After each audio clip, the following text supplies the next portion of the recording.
یہ خواتین کا عالمی دن دراصل کیوں منایا جاتا ہے؟ یہ فیمنزم کس بلا کا نام ہے؟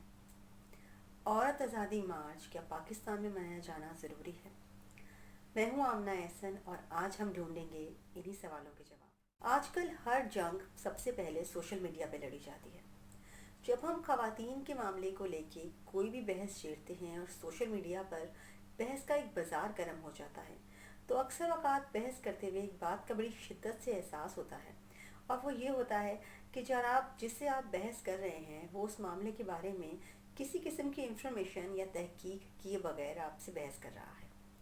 ہم جانتے ہی نہیں ہیں کہ خواتین کا عالمی دن کیوں منایا جاتا ہے، ہم جانتے ہی نہیں ہیں کہ فیمنزم کیا ہے، ہم جانتے ہی نہیں ہیں کہ عورت آزادی مارچ میں دراصل کیا ہوتا ہے، لیکن اس کے باوجود کچھ سنی سنائی، کچھ کہیں سے دیکھ کے، کچھ کہیں سے پڑھ کر ہم اس پہ اپنی رائے قائم کر لیتے ہیں اور پھر دوسرے بندے پر وہ رائے تھوپنے کی کوشش کرتے ہیں۔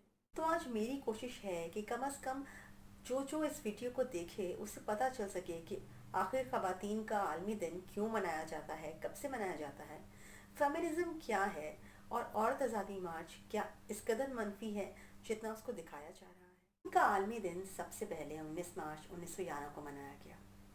یہ دن دراصل ایک تحریک کے شروع ہونے کا دن تھا۔ یہ تحریک جس کا مقصد تھا کہ خواتین کو سیاست میں حصہ لینے اور ووٹ ڈالنے کا حق دیا جائے۔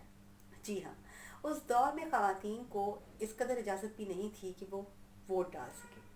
جب اس تحریک نے زور پکڑا تو ساتھ ہی ساتھ اس بات پہ بھی غور کیا گیا کہ خواتین جب کہیں جاب کرتی ہیں یا کام کرتی ہیں، مزدوری کرتی ہیں تو انہیں تنخواہ نہیں دی جاتی۔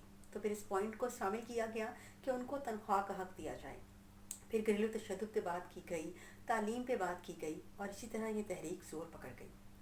اس کے بعد سے یہ دن 1913 سے 8 مارچ کو مستقل منایا گیا۔ ہمارے ہاں موجود دوسرا ٹیبو ہے فیمنزم۔ جب ہم لفظ فیمنزم استعمال کرتے ہیں تو ہمارے ارد گرد لوگ ہمیں گھور کے دیکھتے ہیں جیسے ہم نے کوئی گالی دے دی ہو۔ اس کی وجہ بھی یہی ہے کہ ہم فیمنزم کے بارے میں جانتے ہی نہیں ہیں، ہمیں پتہ ہی نہیں ہے کہ فیمنزم کیا ہے۔ اگر آپ فیمنزم کے بارے میں معلومات حاصل کرنا چاہتے ہیں، کچھ پڑھنا چاہتے ہیں، تھوڑی تحقیق کرنا چاہتے ہیں تو سیمن دیبووا نے ایک کتاب لکھی تھی سیکنڈ سیکس کے نام سے، اور اس کا ہر زبان میں تقریباً ترجمہ ہو چکا ہے، اردو زبان میں بھی ہو چکا ہے۔ اس ترجمے کا نام ہے عورت، اور وہ ترجمہ کیا ہے یاسر جواد صاحب نے۔ یہ کتاب کافی ضخیم، کافی موٹی تازی، بھاری بھرکم کتاب ہے، کیونکہ اس کتاب میں عورت کی نفسیات، عورت کی جسمانی ساخت، اس کی سوچ سمجھ، اس کو جو سارے خدشات ہوتے ہیں یا جن مسائل کا سامنا کرنا پڑتا ہے، چھوٹی سے چھوٹی تفصیل اور بڑی سے بڑی تفصیل جو ہے وہ اس کتاب میں بیان کرنے کی کوشش کی گئی ہے۔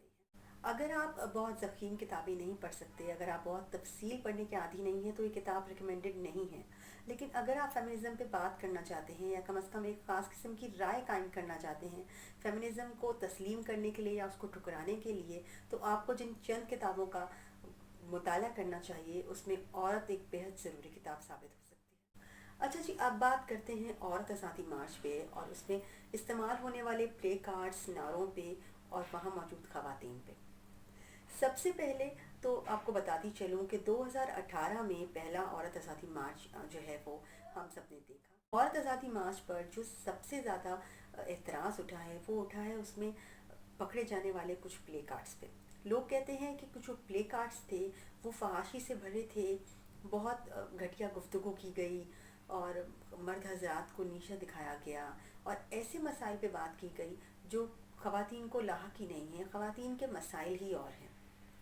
اچھا، ایسے میں ایک بات کی تصدیق کرنا چاہتی ہوں کہ عورت مارچ میں خواتین کی تعلیم کو لے کر بھی بات کی گئی، ریپسٹ کے بارے میں بھی بات کی گئی، ریپ وکٹمز پہ بات کی گئی، گھریلو تشدد پہ بھی بات کی گئی، لیکن وہ پوسٹرز جو ہیں، وہ پلے کارڈز جو ہیں وہ وائرل نہیں ہو پائے۔